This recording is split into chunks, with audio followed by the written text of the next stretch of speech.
So welcome to the cold read-through of Saving Camelot, episode 1. Exterior, outskirts of Camelot. Lush fields can be seen for miles around. Zoom into exterior village. A small town surrounded by woods is slowly waking up. The mighty castle of Camelot can be seen shining in the distance. Aurora, 5, runs out of her home smiling. She runs straight to the fields of flowers that is adjacent to her home. She runs her hands through the flowers laughing. Her parents watch her from the door of their home, smiling. Aurora picks a large daffodil and runs over to give it to her mother. A man comes running through the gates of town. Camelot has been attacked. Camelot has been attacked. All able men, grab what you can and be ready to defend your homes. Women and children, pack up and run as far away as you can. The town immediately turns into a panic. Everyone is running around, screaming and trying to pack what little things they have. Aurora's father grabs her and ushers her inside. In the distance, faint chanting can be heard, getting louder and louder. A group of men rush by their home. Come on, let's go. Aurora's father looks at his wife. I love you. He gives her a kiss and then grabs the closest weapon to him, a pitchfork, and runs off with the group. I love you too.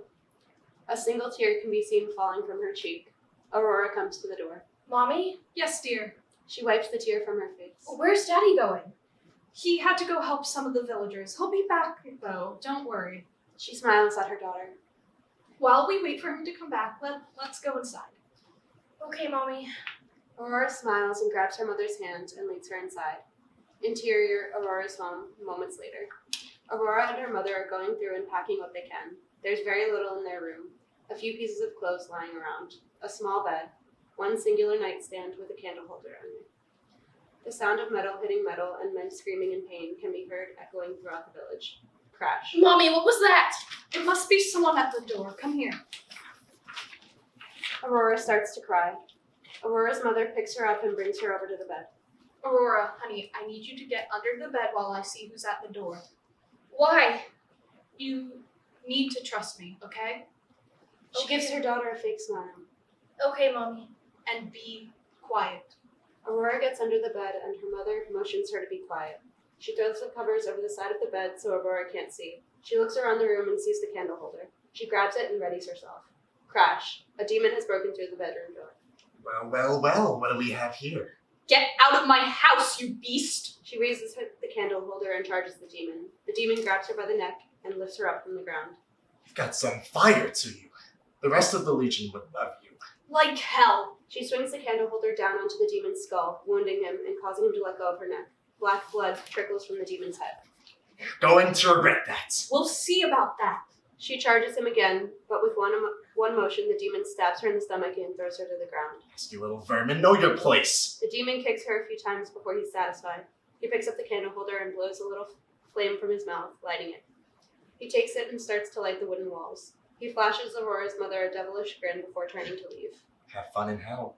The demon leaves the room, leaving Aurora's mother bleeding out on the floor. The fire has already begun to spread throughout the room. Aurora? Aurora peeks her head out from under the bed. Her eyes widen as she sees her mother bleeding on the ground. Mommy! Aurora runs to her mother. Quiet, child. She grabs her daughter's hand. I need you to be strong for Mommy. Can you do that? Aurora starts to cry, but nods her head. Good girl. Her breath becomes more ragged. Now, grab the blanket and start throwing it onto the fire. It'll stop it from spreading. Okay, Mommy. Aurora grabs the blanket from the bed and tries to throw it on the fire, but the blanket is too big and heavy for her to lift it up. She begins to cry. I can't do it, Mommy. I'm not strong enough. That's all right, dear. Come back to Mommy. Aurora runs back to her mother, dragging the blanket with her. Take this. She hands Aurora a small necklace with a single topaz gem hanging from it. This necklace is your namesake. It's the color of the sky the day you were born. She smiles. You were born at dawn, which is what your name, Aurora, means. Never forget that. Can you do that for me? I'll try, Mommy. Good girl. Now go into your room, wrap that blanket as tight as you can around yourself, and hide under your bed. I can't leave you. I'll be fine. Go. Aurora tries to protest, but her mother cuts her off. Do as you're told. Aurora lowers her head and starts to leave the room, blanket dragging behind her. Aurora, I love you. I love you too, Mommy. Aurora leaves the room. Her mother closes her eyes. Exterior village, a few hours later. The village is on fire. Many of the houses have already been burned to the ground. The demons are feasting on the slain men and women, laughing as they do so. Dimitri, age unknown, an upper demon, they look like humans, walks through the wreckage of the town. He looks at his fellow demons with disgust as they gorge themselves on the flesh of their victims. He walks past house after house, not even looking at the damage created. Not until he hears a faint sound coming from inside a house. He stops in his tracks. It's crying. He slowly walks towards the house. It's in very good condition compared to the others. It's not burning at all. Curious. He steps inside the house. Interior Aurora's home. The entire place is ransacked. Tables and chairs thrown on the ground and destroyed. Broken plates and utensils litter the floor. He sees an open door and walks towards it. Inside, he sees the corpse of Aurora's mother, her blood everywhere on the ground. The candle is on the ground, no longer burning. He walks over to it and picks it up. He touches the wick. Still warm. He looks back at the dead woman's body and then at the burnt walls and ground. They too are also covered in blood. He walks over to the woman and gets a better look at her. There are burns on her arms and hands. Did she put out the fire with her blood? Wah, wah, wah. Loud crying can be heard from the next door over. Dimitri slowly follows the sound to a room with the door closed. He slowly opens it and sees Aurora in the corner of the room, blanket around her, holding a crudely made stuffed bunny, crying. He instinctively reaches for his sword, but thinks better of it and retracts his hand from the pommel. He slowly walks over to Aurora. He kneels down next to her. What seems to be the problem, little girl? My mommy is dead. I know, I saw it. I'm sorry for that. These lesser demons can be very mean. Did you beat them? No, I'm a demon as well. But you don't look like one. Well, that's because I'm an upper demon. We look like humans, but believe me, we are demons. Prove it. Prove it. You don't believe me? Mommy always said not to believe the words of a strange man. Smart woman. He stands up and blows a small, steady stream of fire. Aurora giggles. That's so cool.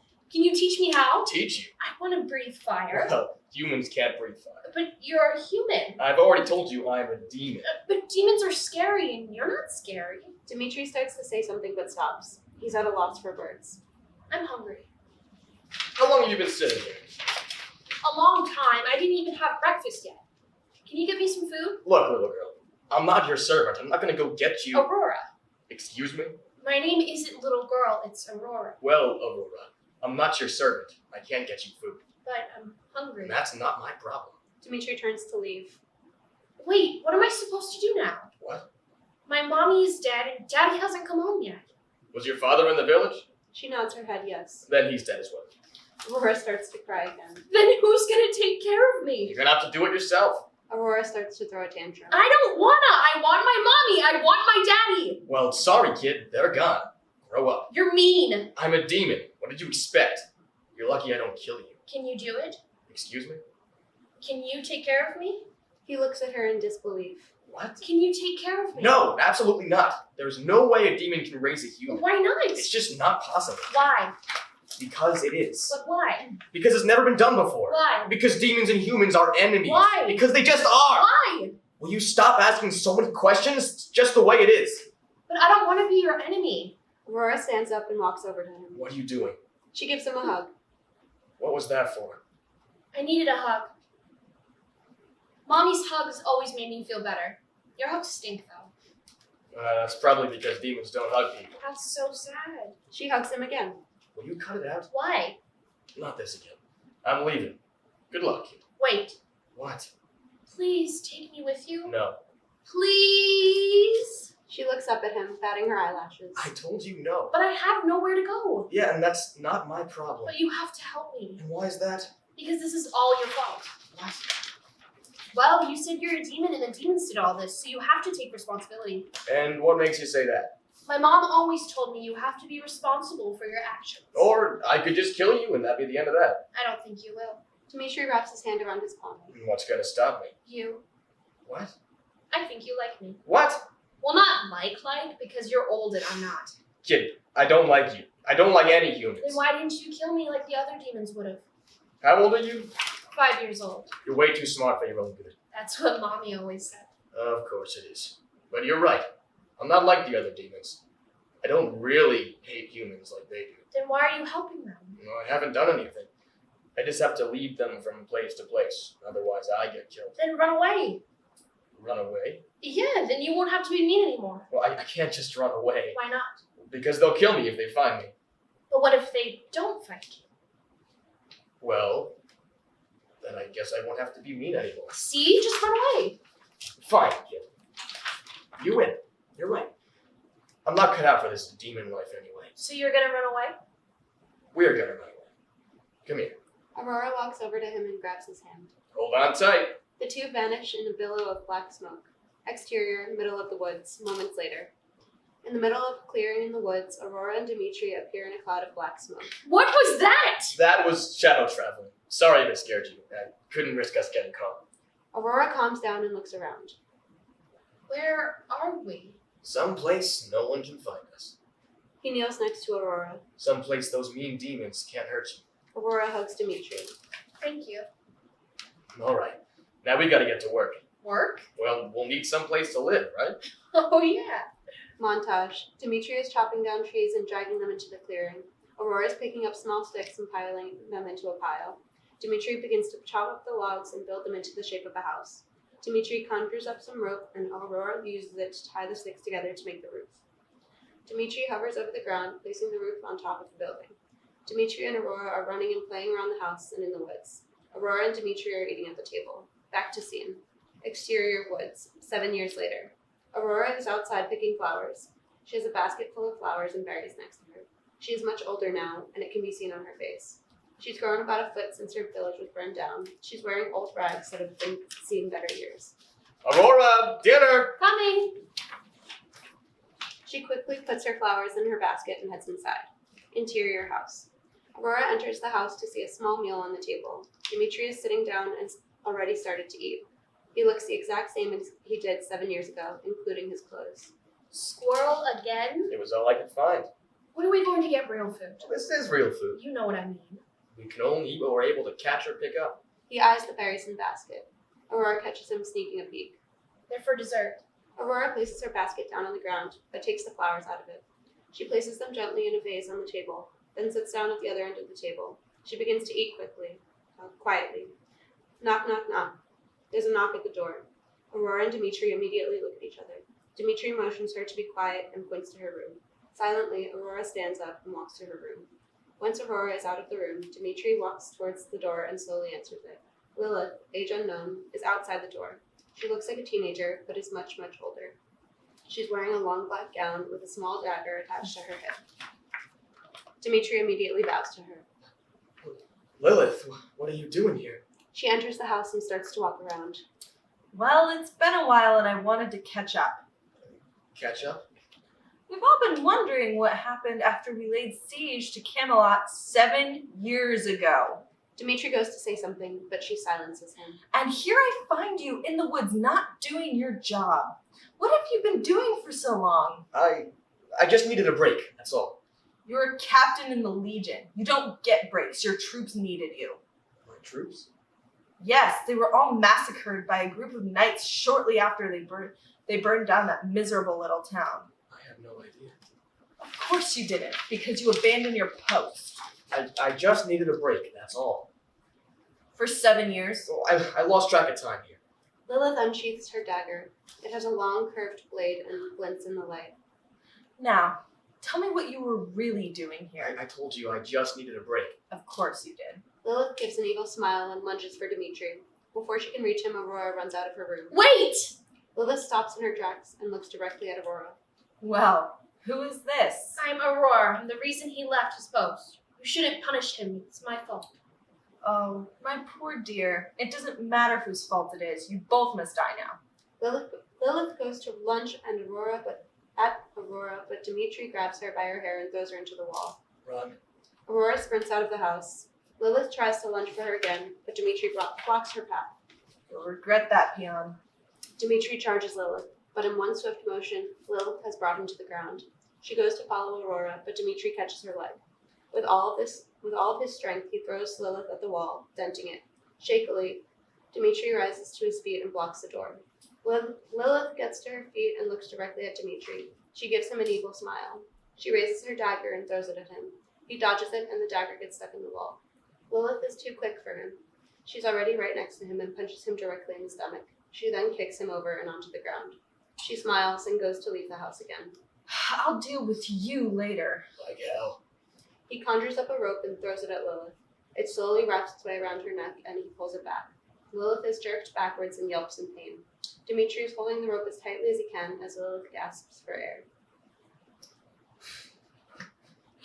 A birthday virtuum natre in hoc unum est in anem vividem. By the power of nature, turn this rope into a living creature. The rope shimmers for a second before turning itself into an adder snake. Il incidas suspector. Attack him. The snake lunges at Dimitri and starts to attack him.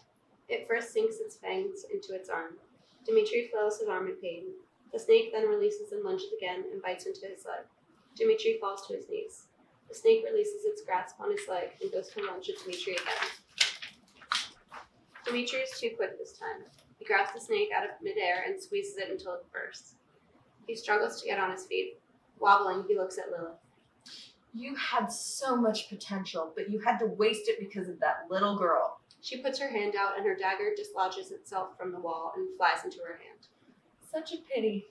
She walks over to him. He throws a weak punch at her, but she's easily able to push it aside. What a shame. She raises her dagger and plunges it into his stomach. He falls onto the floor, clutching his stomach, trying to stop the bleeding. Lilith sighs. You let that little girl get away. What to do with you? She starts to walk around Dimitri like a shark, taunting him. I could kill you right now, and that'd be the end of it. Where's the fun in that? Oh, I know. Maybe I'll take you back to Abigor. Maybe he'll let me keep you as my new plaything. I do get so bored of playing with humans. They break so easily. Lilith grabs him by the collar and drags him out of the cabin. Exterior house. She turns around to face the cabin. Such a lovely home. She gives an evil smile. Ignis. Fire. The cabin bursts into flames. She laughs and starts to fly away towards the castle in the distance, still holding Dimitri by his collar. End.